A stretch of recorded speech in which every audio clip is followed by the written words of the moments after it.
fragile was your freedom? If I asked you that question on September 10th, 2001, how fragile do you think our country is? You would have laughed at me for even asking. You would have said, oh, no, we're fine, that's great. How about if I asked you that on September 11th or 12th? What would your response be? Let me ask you that question today. How fragile is our country? How fragile is our system and your freedoms? Are we becoming more free or less free? Better yet, how secure and strong is the republic? If you've listened to me on the radio for the last 5 years, you've heard me explain a theory that I've had, and I've hoped I was wrong a long time, but it seems to be coming together, called the perfect storm theory. It's this theory, and all of these stories I just told you about all kind of fit in, and I hope I'm wrong, but it is coming more and more accurate every day, and here it is.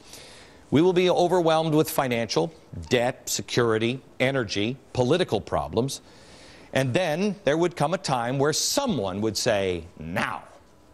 And there'd be a blow. One emergency or crisis that would change the world as we knew it, and it would put our most sacred freedoms to the test. It would test those people that would like to use a crisis to take freedoms away. Now, I've never had in that perfect storm theory that we would have anybody step up to a dictator, and I don't think we are going to have that, and I hope to God we don't. But I'm concerned about a couple of things because of what I know about history. So before I get to that, let me go through these key areas here. If you wanted to have command and control, if you needed to control it, you'd need to do manufacturing and industry, right?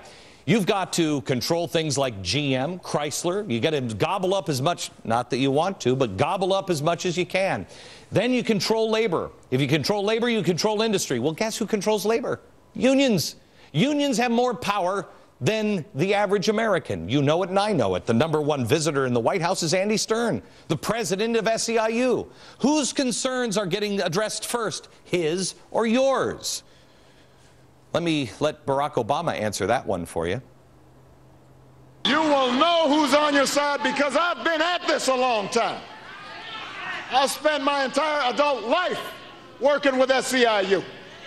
I'm not a newcomer to this. You know, let me go down to the next one. Energy. You know, wait until you see at the bottom of the hour.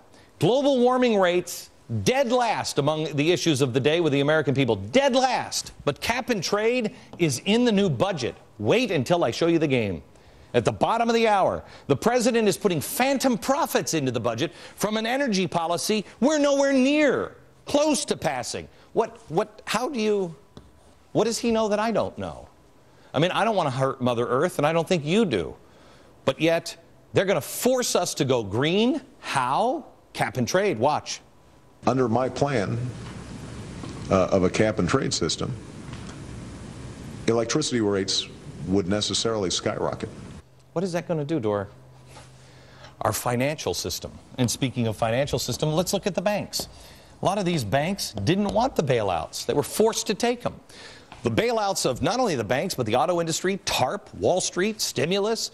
Government now holds a gun to a lot of people's heads in the financial industry, and they're demanding reform.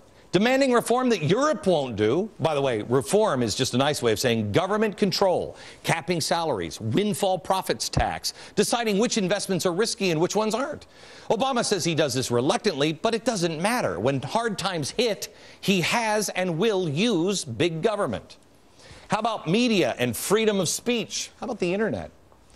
Any network who doesn't get the thrill up their leg when listening to the president is harshly declared not a news network. The diversity czar at the FCC wants people to, quote, step down so someone else can have power, end quote. President Obama has tried to intimidate TV pundits as an enemy of reform in the State of the Union address.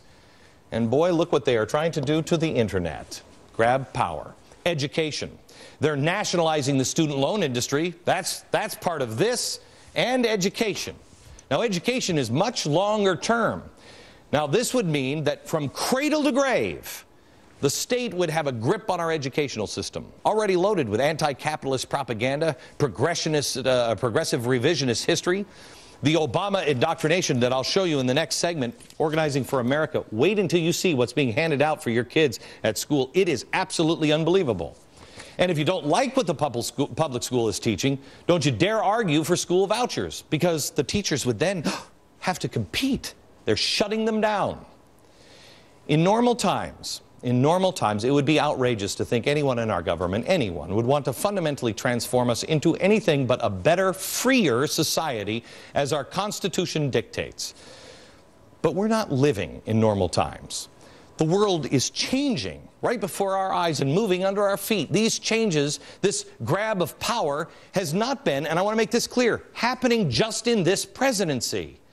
Where were all of the people that were lined up on the left who were screaming about the Patriot Act and how you can't give these people any more power? You were worried about Bush, as was I. I at least joined you the last 4 years of his presidency. Grabbing power, abusing it, gathering too much strength. You were right. Now where are you? Stand by your principles. Because the reason you were right was not because a Republican was in power. And the reason why I'm concerned is not now because it's a Democrat in power. It's the word power. If you're one of those people who can say, oh, it could never happen in America, I want you to remember some of the radicals the president has placed around himself and some of the things that those radicals have said. Watch. We're trying to use the power of persuasion. And if that doesn't work, we're going to use the persuasion of power. No, we're going to change the whole system. We're going to change the whole thing.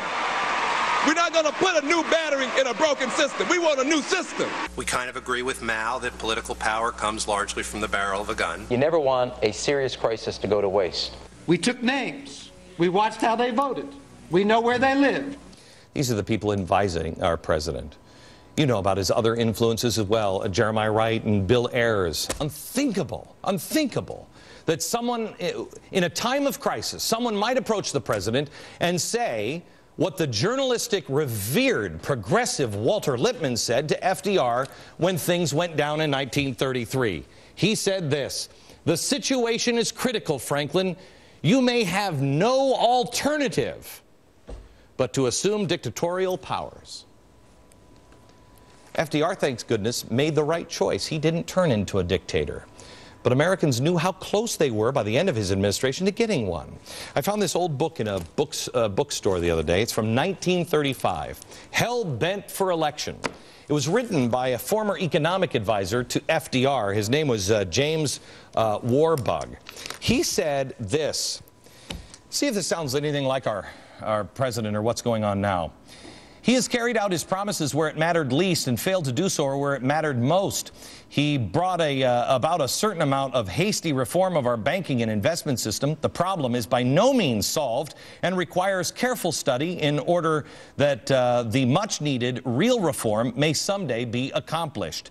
On the negative side, he failed to reduce the cost of the federal government, to balance the budget, to maintain a sound currency, to take the government out of business, or maintain the fundamental principles of the American order.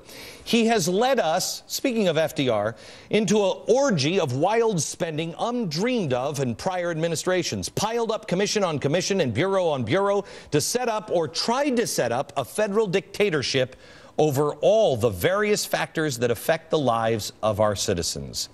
He has flouted the Constitution, which he swore to hold up. He has made a laughingstock of the sanctity of the national promises, and he has all done this in the name of an emergency. That's FDR. This is one of FDR's advisors that wrote that.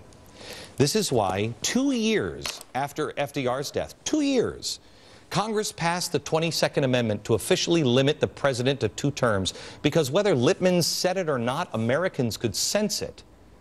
We're headed towards a dictatorship. I don't know if you sense that today or not. I hope you don't. I'm not asking you to go down that road. I'm asking you to do this. How secure is your freedom today? Lech Walesa, he's the guy who freed the Polish people. He said a couple of days ago, the days of America as the world's moral leader are over. Ronald Reagan said, if we fail, where does the rest of the world run? We cannot fail. We as citizens must pay attention and be involved. I'll leave you with this one last thought. It was the July before the Declaration of Independence was signed. It was 1775. John Adams was again away from his wife when he wrote these words. A constitution of government once changed from freedom can never be restored. Liberty once lost is lost forever.